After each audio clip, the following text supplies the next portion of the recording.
Konsep kesatuan Nusantara pertama kali bukanlah dicetuskan oleh Gajah Mada dalam Sumpah Palapanya, melainkan dicetuskan setengah abad lebih awal oleh Raja Kertanegara pada tahun 1275 yang sebelumnya dikenal dengan konsep Cakrawala Mandala Dwipantara atau Nusantara.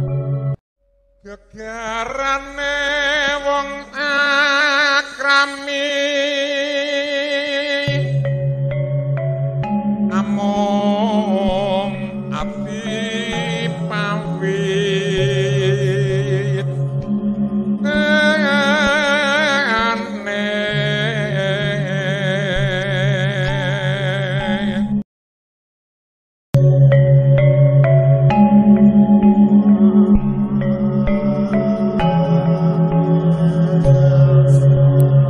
Konsep kesatuan Nusantara pertama kali bukanlah dicetuskan oleh Gajah Mada dalam Sumpah Palapanya, melainkan dicetuskan setengah abad lebih awal oleh Raja Kertanegara pada tahun 1275 yang sebelumnya dikenal dengan konsep Cakrawala Mandala Dwipantara atau Nusantara. Masa pemerintahan Kertanegara dikenal sebagai masa kejayaan Kerajaan Singosari. Raja Kertanegara sendiri dipandang sebagai penguasa Jawa pertama yang berambisi menyatukan wilayah Nusantara.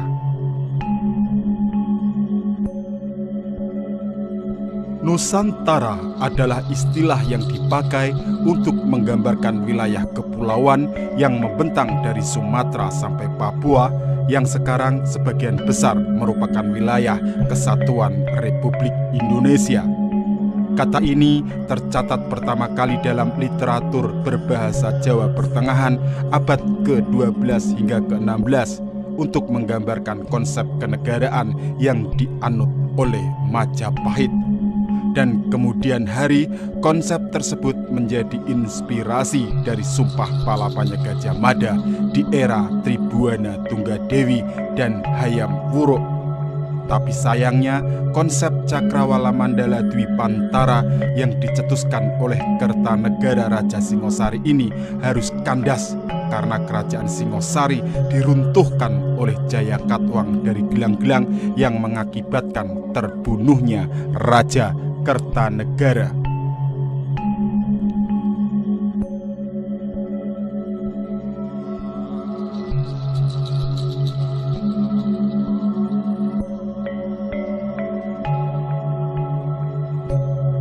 Kertanegara memiliki wawasan suatu persatuan kerajaan-kerajaan Asia Tenggara di bawah kewibawaan Singosari dalam menghadapi kemungkinan ancaman serangan Mongol yang membangun dinasti Yuan di Tiongkok.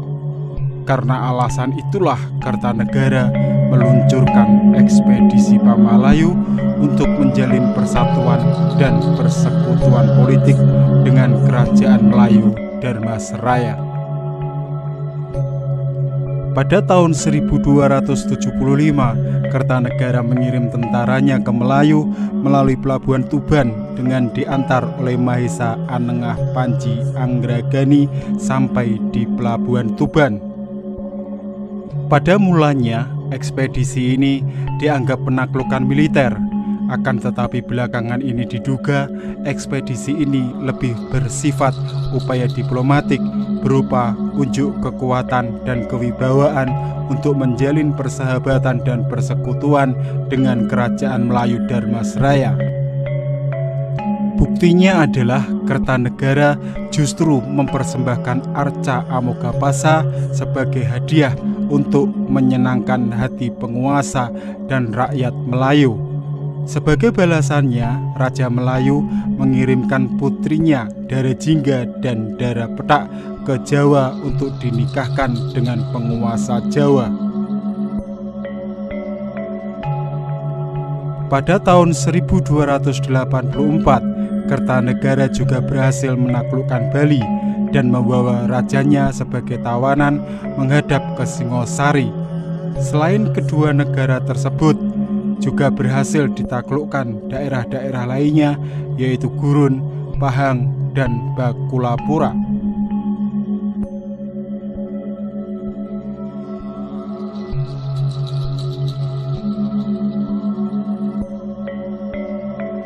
Kubilai Khan adalah kaisar Mongol dan juga pendiri dinasti Yuan.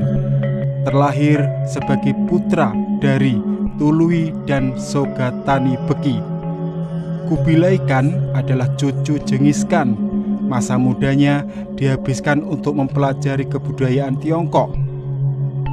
Saat Mengke menjadi kaisar, Kubilai Khan menjadi gubernur daerah selatan Mongol. Saat menjabat, Kubilai Khan meningkatkan hasil bumi provinsi Henan dan meningkatkan kesejahteraan sosial Xi'an.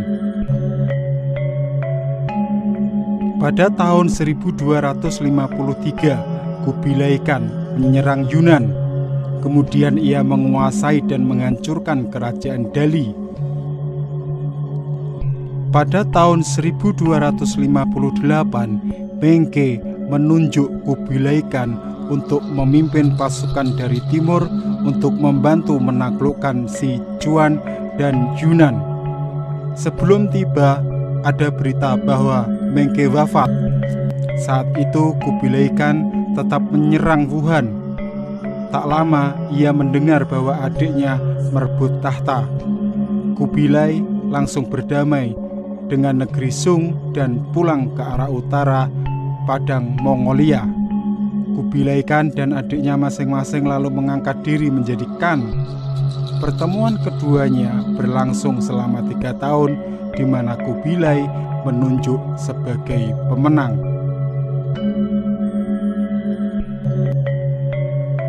Kubilai Khan kemudian mengangkat dirinya bukan saja sebagai Khan dari Kekaisaran Mongolia, namun juga sebagai Kaisar Cina dan membangun dinasti Yuan di tanah Cina.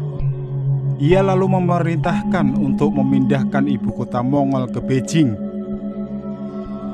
Pada saat itu, kerajaan Mongol mencapai zaman keemasan, di mana pedagang dari Cina dapat pergi berdagang di Eropa dengan aman.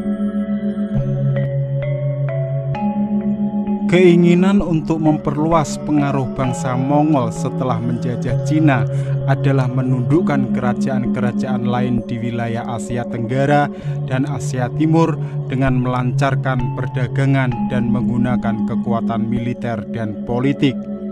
Caranya dengan meminta para penguasa lokal untuk mengakui kekaisaran Mongol sebagai penguasa tunggal dan mengharuskan raja-raja lokal tersebut untuk mengirim upeti kepada kekaisaran Cina.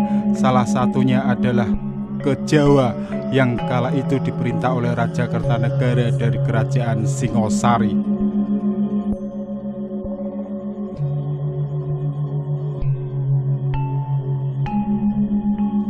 Sejak kedatangan tentara Singosari ke Melayu, kapal-kapal Tiongkok tidak lagi bebas keluar masuk pelabuhan seperti sebelumnya. Hal tersebut menimbulkan persaingan dengan kerajaan Tiongkok yang telah menjalin hubungan sejak zaman kerajaan Sriwijaya. Sejak tahun 1280, kerajaan Tiongkok telah berulang kali mengirimkan utusan ke Jawa agar Prabu Kertanegara datang menghadap Kaisar Tiongkok karena hampir segenap raja di Pulau Sumatera telah menghadap Kaisar Tiongkok.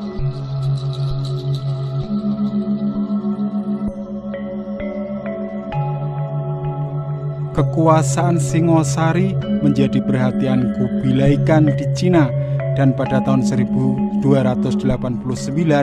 Kubilai Khan mengirim utusan bernama Mengki.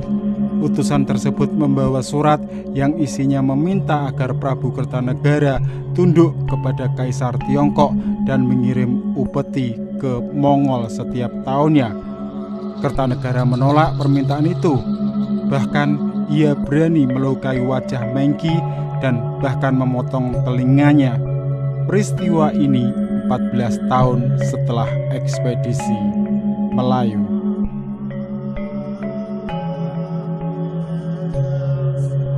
Bangsa Mongol mungkin merupakan penakluk paling terkenal di dunia. Dengan perluasan wilayahnya, banyak kerajaan dihancurkan dan wangsa-wangsa digantikan. Yang tidak begitu dikenal dunia adalah ekspedisi ke Jawa pada masa Kubilai Khan, termasuk era dinasti Yuan. Ekspedisi ini berakhir dengan kekalahan bangsa Mongol dan melahirkan salah satu kerajaan besar terakhir dalam sejarah Asia Tenggara, yaitu Kerajaan Majapahit.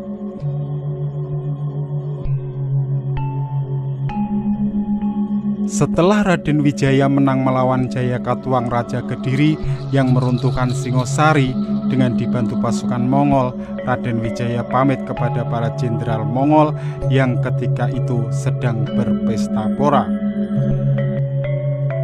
Raden Wijaya mengatakan ingin kembali untuk mempersiapkan upeti sebagai simbol penyerahan diri dan kaumnya. Mongol percaya saja dengan ini.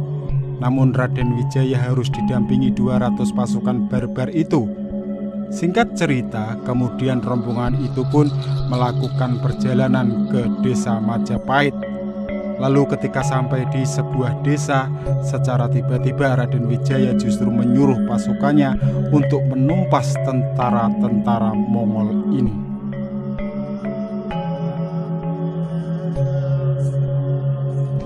Taktik ini berhasil dan kemudian tanpa ampun Raden Wijaya langsung balik arah dan menyerang pasukan Mongol yang tengah berpesta pora.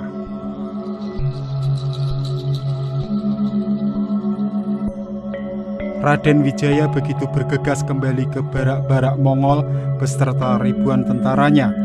Kemudian setelah sampai, tanpa ampun Raden Wijaya dan pasukan menyerang Mongol yang tak siap karena sedang berpesta pora. Begitu mendadak serangan yang diterima Mongol, akhirnya terbantailah sekitar 3.000 tentara Mongol.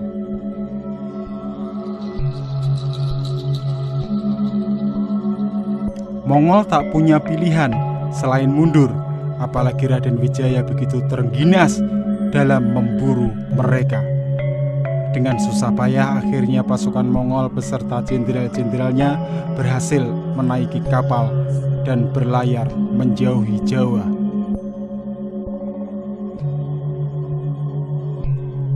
Dengan perasaan malu dan marah, pasukan Mongol ini meratapi kekalahan terbesar mereka sepanjang sejarah. Dari sini kemudian Raden Wijaya berlahan membangun desa Majapahitnya menjadi sebuah kerajaan besar. Sedangkan para jenderal-jenderal Mongol itu dihukum berat oleh Kubilai Khan. Sejak kekalahan itu, hampir tak pernah sekalipun Mongol mencoba membalas kekalahannya untuk menyerang Jawa. Mungkin kekalahan ini membuat mereka takut. Siapa yang menyangka jika Jawa yang mungkin seupil bagi Mongol ternyata bisa bikin bangsa besar itu lari terbirit-birit dari tanah Jawa. Ini menjadi bukti kalau bangsa kita adalah bangsa yang luar biasa. Tak hanya itu, prestasi membanggakan ini juga jadi bukti kehebatan seorang Raden Wijaya yang berhasil melakukan intrik-intrik sehingga bisa mengelabui Mongol yang hebat itu. Sejak kekalahannya di Jawa, Kubilai Khan hampir tak pernah berani lagi mencoba menyentuh Jawa.